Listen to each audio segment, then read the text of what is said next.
So let us now take a look at evaluating this argument. I hope we've done a fairly decent job explaining it. If not, try to review that again. There are two tests. Anytime we evaluate an argument, we want to run each argument through the truth test. We also want to run it through the structure test, see whether the premises offer enough logical support for the conclusion. Let's do our truth test first. We'll check each premise. Premise 1, everything that's contingent depends upon something else. You and I depend upon something else. We're contingent. Shoes and bridges and the solar system depend upon something else. They're contingent. Is that true, false, or questionable?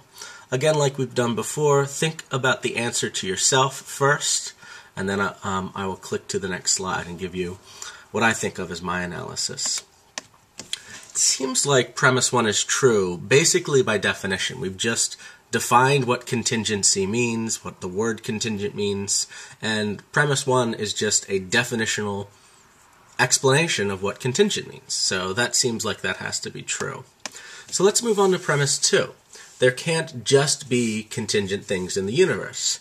Remember our explanation for why there can't only be contingent things, because then we'd never have a fully satisfying explanation of why there's a universe in the first place. If we're constantly appealing to nothing but contingent things, we can't get a complete end explanation for why there's a universe at all. Something necessary has to explain that.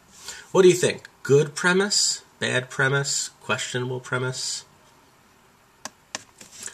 I think this is a questionable premise, and I think lots of philosophers out there point to something questionable or iffy about this premise as well.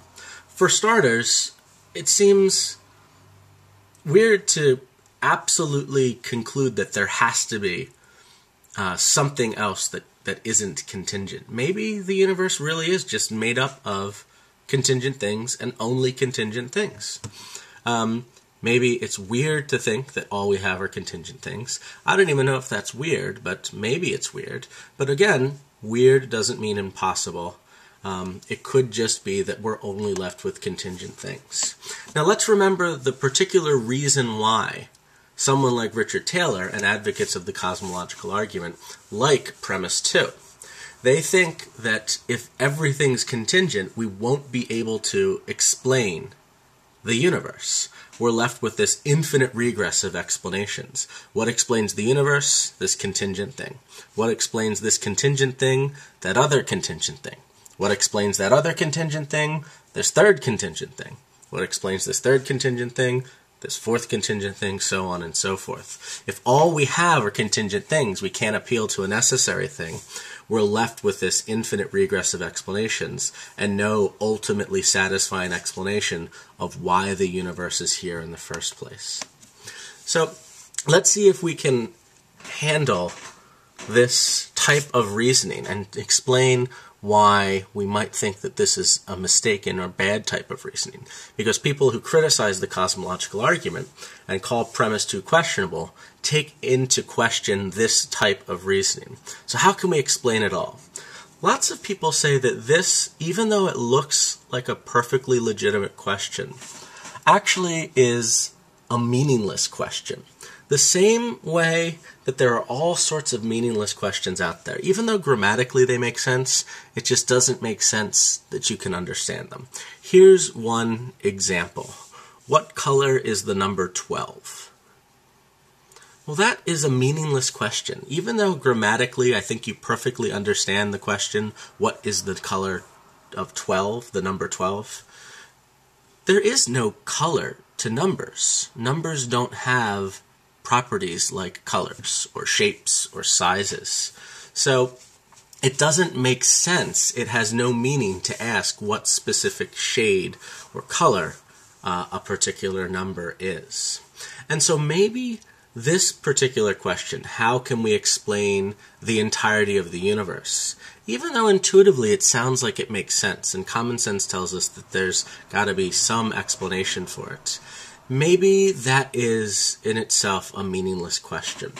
And so lots of people point out that it does make sense to ask for explanations for any specific thing in our universe.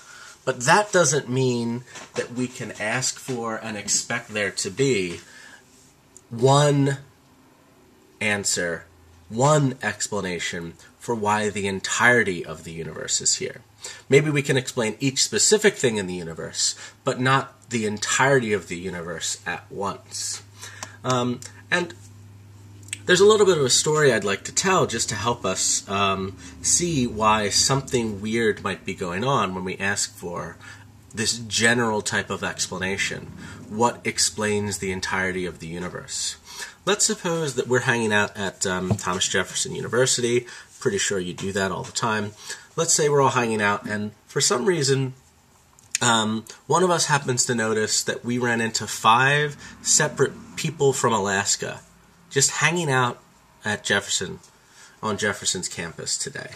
And I'm really confused by that. People from Alaska don't often just hang out in Philly. At least, that large number of people from Alaska. So I ask one of you to go investigate. And one of you goes and asks each particular Alaskan why they're hanging out here at Jefferson. And you come and you report back to me and you say, well, there's this couple who are from Alaska who decided to come to vacation in Philly. They've always wanted to see historic places in the United States. So first they went to Boston. Now they're here in Philly. Eventually they're going to go to Washington D.C. They're going to check out all these historic places. And then there was this third person who is here for a job interview. She's a neuroscientist, and she is looking to get a job here at Thomas Jefferson, and that's why she's here. The fourth person happens to be in a band that is touring the country, and they just happen to stop off in Philly. They're going to be playing tonight, this person didn't even realize they were on Thomas Jefferson University campus. They were just sort of wandering around looking for lunch.